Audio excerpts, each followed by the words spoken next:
Hello friends, welcome to Flourish Learning. शिक्षणाने माणूस समृद्ध होतो. चला तर मग आज आपण ही इयत्ता 8वीचा पाठ दुसरा समांतर रेषा व छेदिका शिकूयात, समजून घेऊयात आणि समृद्ध होऊया. तर आपण पाहत आहोत सराव संच 2.1. प्रश्न पहिला, सोबतची आकृती पहा. आकृतीत कोणाची नावे एका अक्षराने दाखवली आहेत, त्या आधारे रिकाम्या चौकटी भरा. तिथे आपल्याला आकृती दिल्याने आकृतींची तिथं कोणांची आपल्याला नावं दिलेली आहेत, तर ती नावे आपल्याला काय केली आहेत, एका सिंगल अक्षराने दाखवलेले. तर त्या दिलेल्या माहितीच्या आधारे आपल्याला काय करायचे, हे प्रश्न सोडवायचा आहे. तर संगत कोणांच्या जोड्या लिहा. तर आपल्याला सुरुवातीला आधी संगत कोणांच्या जोड्या लिहायच्या आहेत, त्यानंतर आंतरव्युत्क्रम कोणांच्या जोड्या लिहायच्या आहेत. तर पहिला प्रश्न आहे कोण पी. तर कोण पी ला संगत कोण कुठला आहे, कोण पी चा संगत कोण काय आहे, कोण डब्ल्यू. कोण पी चा संगत कोण काय आहे, कोण डब्ल्यू.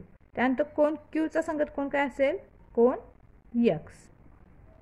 कोण क्यू चा संगत कोण काय आहे, कोण एक्स. त्यानंतर कोण आर. कोण आर चा संगत कोण काय आहे, कोण वाय. काय आहे, कोण वाय. आणि त्यानंतर कोण एस चा संगत कोण काय असेल, कोण झेड. काय असेल, कोण झेड. त्यानंतर आंतरव्युत्क्रम कोणांच्या जोड्या. व्युत्क्रम म्हणजे झेड शेप लक्षात ठेवायचा, असा झेड शेप. आंतर म्हणजे आतील बाजूस, ह्या ज्या रेषा आहेत त्याच्या आतील बाजूचे कोण आहेत त्यांना आपण आंतरकोन म्हणतो. आणि आंतरव्युत्क्रम म्हणजे झेडच्या शेपमध्ये आले पाहिजे. तर कोण एसचा आंतरव्युत्क्रम कोण काय असेल, कोण एसचा आंतरव्युत्क्रम कोण काय असेल, एक्स. जर आपण अशी ही रेष बनवली तर झेड आपल्याला असा मिळतो बघा. म्हणून एसचा काय आहे, एक्स. कोण एक्स. आणि कोण डब्ल्यूचा आंतरव्युत्क्रम काय असेल, कोण आर. कारण हा उलटा झेड आपण बनवला होता तो असा मिळतो आपल्याला. लक्षात आलं तुमच्या. कोण डब्ल्यूचा काय असेल, कोण आर. यानंतर दुसरा प्रश्न, शेजारील आकृतीत दाखवलेली कोण पहा. खालील जोड्या दर्शवणारे कोण लिहा. आपल्याला ते एक आकृती दिलेली आहे, त्याची सुद्धा आपल्याला कोण काय केलेले आहेत, एका सिंगल अक्षराने काय केलेले दाखवलेले आहेत.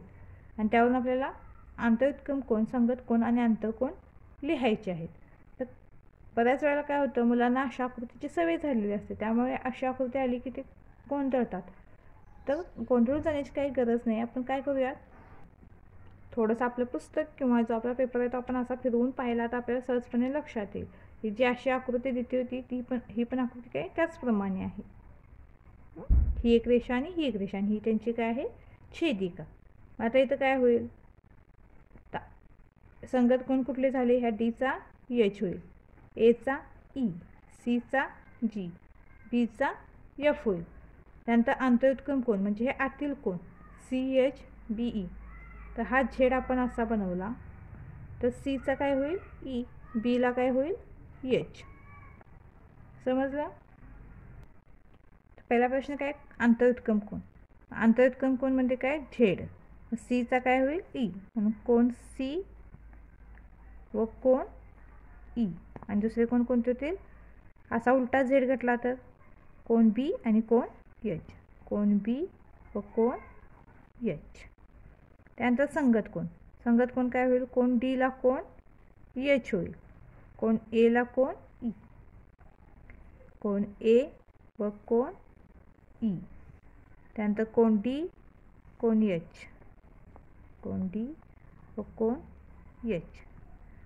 त्यानंतर काय होईल, कोण बी ला कोण एफ होईल, कोण बी व कोण एफ.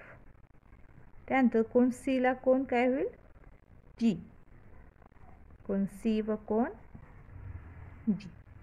त्यानंतर आंतरकोण. आंतरकोण म्हणजे जे आतील हे जे कोण आहेत, ह्या रेषा आहेत, हे कोण जे काय आहेत, ए डी एफ जी हे बाह्य कोण झाले. बी सी ई एच हे काय झाले, आंतरकोण. हे रेषेच्या आतील बाजूला आहेत ना, म्हणून ते आंतरकोण. मग आता आंतरकोण कोणते असतील, आंतरकोण कोण सी व कोण एच आणि कोण बी व कोण ई. समजलं तुम्हाला. तर हे कोण तुम्ही समजून घेतलेत तर एकदम सोपे आहेत. तर अशा प्रकारे आपला सराव संच 2.1 पूर्ण झालेला आहे. व्हिडिओ आवडल्यास चॅनेलला लाईक, शेअर, सबस्क्राईब नक्की करा आणि हो, कमेंटसुद्धा नक्की करा. धन्यवाद.